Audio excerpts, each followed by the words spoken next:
Hiya, hiya. It's the late Joey Reynolds. Well, the early Joey Reynolds, actually. I'm on in the morning, just between storms in the Florida panhandle. No, this is not the panhandle. This is the fire itself. The panhandle's up there in Jacksonville. This is way down in Fort Lauderdale. In case you wonder where I'm coming from. I know emotionally you know where I'm coming from. I'm coming from a very warm, light place, while the rest of the country is coming from something very dark. It's the new governor of Florida, Darth Vader. He's running for office, boy. He'd win. He would win in a flash.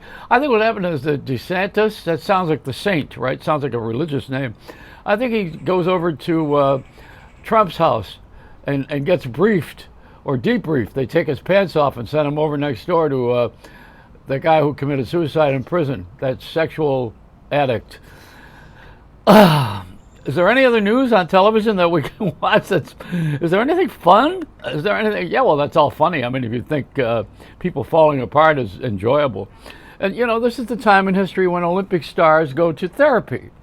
Now, who would ever have thought years ago that if you were a success in anything, that you would get on the air and say, I really need help. I'm ill. You know, there's a lot of this. It's addictions. Now, we really never really thought that Whitney Houston was well. She was a great artist, she even made a good movie, but she was a wonderful singer and a great talent. And was she the daughter of Thelma Houston? And I know Cissy Houston is her grandmother, I think, the one who sang in church all the time. That this is a family of great people. Dionne Warwick is an aunt. You know, she went to the Hart School of Music. These are all wonderful stars in that family. You know, the Houston family, they're great, but they're screwed up. Same with the Jackson 5. Great, but screwed up. And look at Oprah. She never married, never had any kids, and yet she tells everybody else how to live. And including the prince and the princess. You know, I mean, when you don't have an experience of something, you really shouldn't be commenting on how to live. I mean, that's like someone who has no dog, no pet, no roommate, no relationship with anybody, and he sits there and tells you how to live. That's it, the bird. You see, now you're the one that I pay attention to because you know what it is to be lonely. See, birds, when they don't have another bird in the cage, they take to a human being. That's the way these birds are. This is not a mockingbird, this is the real bird. And they what they do is they bond with anything that moves and can feed them. That's like me. No, you know, you become friends with where you go to get it. You know where to eat. You know, I mean, you got to know where to eat. That's this bird. This bird knows where it's coming from. You know, and she may not know where it's going, and I have an idea that I don't know where it's going either. None of this. I never know when I sit down in front of a camera, a microphone, where this is going to go either.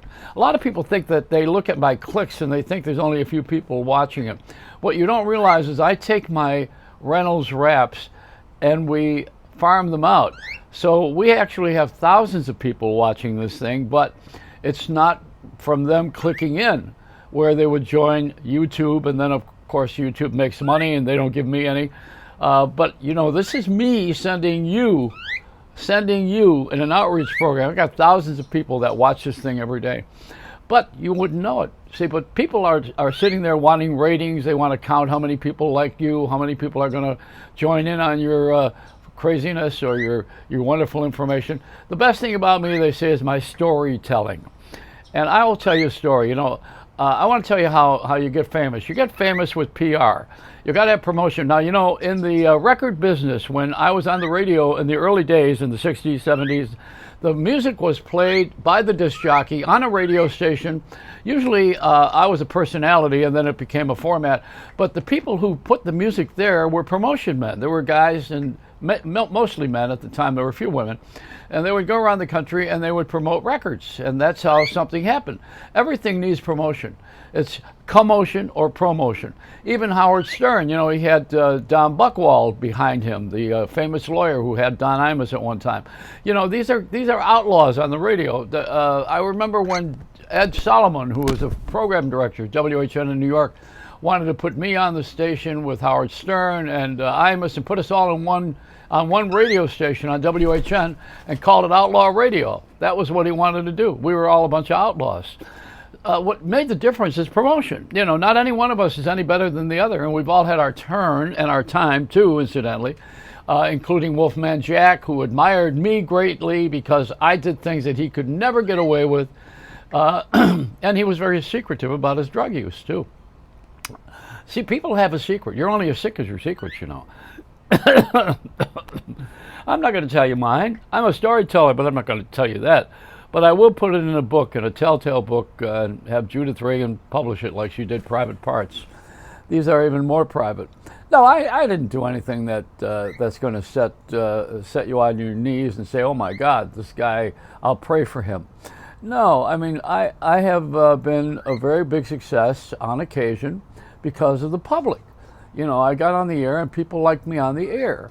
And when people like you and they follow you, then usually the sponsors follow, and the radio and television station keeps you going because they know that you're famous.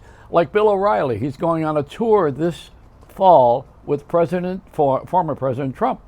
They're going to go on a tour, and they're not selling any tickets right now, but it's September. But you know, how badly do you want to see Bill O'Reilly in person? You watch him every night, maybe on TV when he was on Fox. Or maybe you don't want to see him in person. Maybe you want to really meet him because you admire him so greatly. People have different tastes. Everybody got a different place to go. So not any one. Let me say this. The other day there was an article, a picture at WNBC Radio of Imus, Howard Stern, Wolfman Jack, and Soupy Sales. Now each of them are personalities and very different. And I was on that grouping of personalities on that radio station.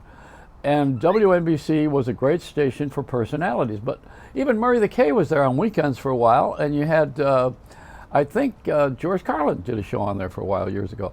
This is unbelievable how many people have been on that station, on NBC in New York.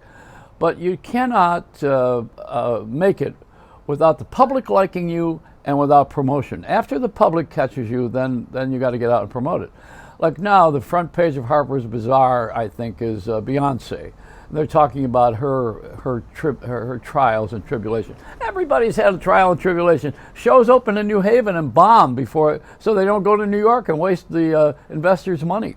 This is the way it goes. I mean, you know, you try things out. Not everything works. I got my wonderful new Joey Reynolds mac and cheese cake, and I'm making it now. People are loving it because it's a savory cake, but it's not proven yet to be a big success like my cheesecake was when I sold it at Bloomingdale's and mailed it out nationally. I had a really big run on my Joey Reynolds cheesecake, and people still talk about it because I make it for people personally, including Shotgun Tom, whose birthday was yesterday. Happy birthday, Tom. I would bring him a cheesecake, but his wife doesn't let him eat anything with sugar in it right now. See, everybody's got a diet when they get older. You got to cut something out. I had to cut out my cocaine. It was brutal. No, you know, when you get to the point where you have had enough of yourself, usually you have to go to a therapist. That's the indicator. You know, it's called HALT: hungry, angry, lonely, tired. Now, you know, the black community is catching up a little bit on the fame game and finding out that this is not as easy as you thought. It wasn't even easy for Red Fox, who had a gambling addiction. He played Keno in Las Vegas, although he was the #1 star in the country for a while when he was Sanford and Son. Remember that? And he was big. People are crazy sometimes to begin with, or crazy after they get rich, and it's not about color. It's just that community is moving on up now, as was said on the Jeffersons.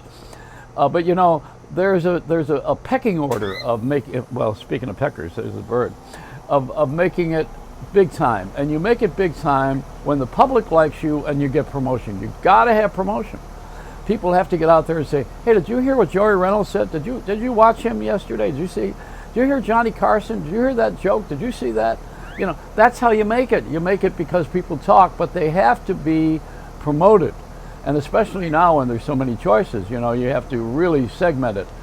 Everybody's in on the game, even Rona Barrett, who was the first person I ever met who who had the idea to do a syndicated show about dead people. She wanted to do a show about dead movie stars. Nobody wanted to go near that because all we had at that time was Fatty Arbuckle years ago and Marilyn Monroe. But nobody wanted to touch Natalie Wood and talk about that story, whether she was murdered or suicidal or just drowned from not knowing how to swim or had too much booze. Nobody knows, but there's shows about it. On Reels TV, they show all those movies. Rona wanted to do that years ago, but nobody in Hollywood wanted to do it. She gossiped about everybody. She was gossipy in print, having been a teen beat reporter when she wrote all about kids and teenage stars. And I lived for a while with Frankie Avalon's manager, with Bob Marcucci. Also, he managed Fabian. He was the idol maker. They did a movie about him. And Rona Barrett was managed by him for a while. And she had these ideas to do these kinds of shows, but nobody wanted to bite at that time. She came up with the idea, which became Entertainment Tonight. And she's smart. Now she's going to come back for the Golden Agers. She's doing shows for people who are essentially in these homes and who would appreciate her. She wants people who have the golden age to tell another friend who is in a home or a place where they are being kept healthy, and have them watch her new podcast, because the new thing now is podcasting, which is radio without a job. That's what it is. So it's Reynolds Wrap. I want to welcome anybody who's watching this, and I'm sending this out to thousands of people because the bird is my agent. And all right, you can fly away to. You don't fly? Oh, not on command. This is not a homing pigeon.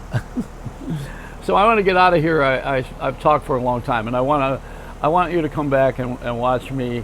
You got to tune into to YouTube, or else I will send you the tape if you go to my Facebook. It's Joey Reynolds Rap.